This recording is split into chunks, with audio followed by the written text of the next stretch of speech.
Oh, Charlotte. Charlotte, Charlotte, Charlotte, Charlotte, what are you playing at?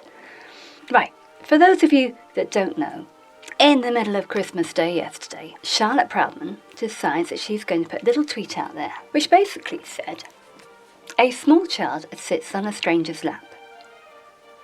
An old man, in fancy dress to be precise, he asks her whether she's been naughty or nice so she can be rewarded with a treat.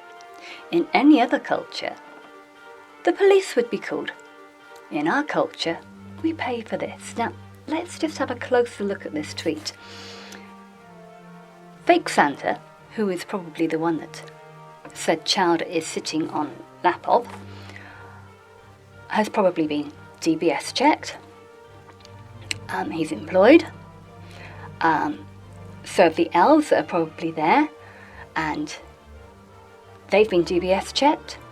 So I think child is probably safe, but just in case, the parents are normally there with cameras or videos and they're going to take photographs of it. So any random acts of paedophilia, which is I think what you're trying to suggest, there just isn't going to be the opportunity. Let's go on to that tweet a little bit more. He asks her, what about him? And then finally, in any other culture, the police would be called. Well,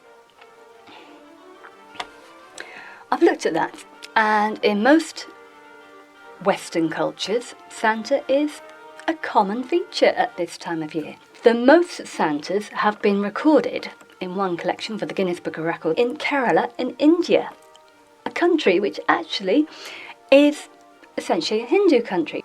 You know, they've adopted Saint Nick, whatever you want to call him, as being this person who loves to give gifts, a generous person. So you want to do away with Santa because you think he's a paedophile or that he's mentally deranged. That one has already been looked at, and we've got a clip to show you just to prove that Santa is real. These letters have just now been delivered to Mr. Kringle by bona fide employees of the post office. I offer them as positive proof that a competent... 3 letters, Your Honor, are hardly positive proof. I have further exhibits, Your Honor, but I hesitate to produce them. Yes. Produce them, Mr. Gailey. Put them here on my desk.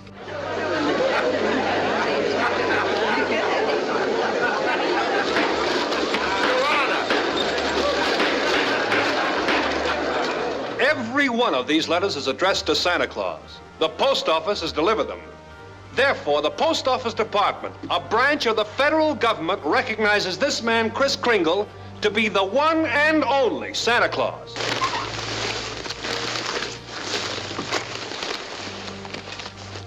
Since the United States government declares this man to be Santa Claus, this court will not dispute it. Case dismissed. So, Santa's real. Random acts of kindness. Secret Santa. You want to get rid of all of that? Really?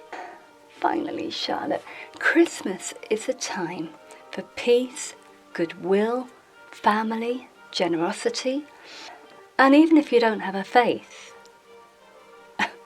those are worth celebrating in their own right. You want to get rid of all of that? Really?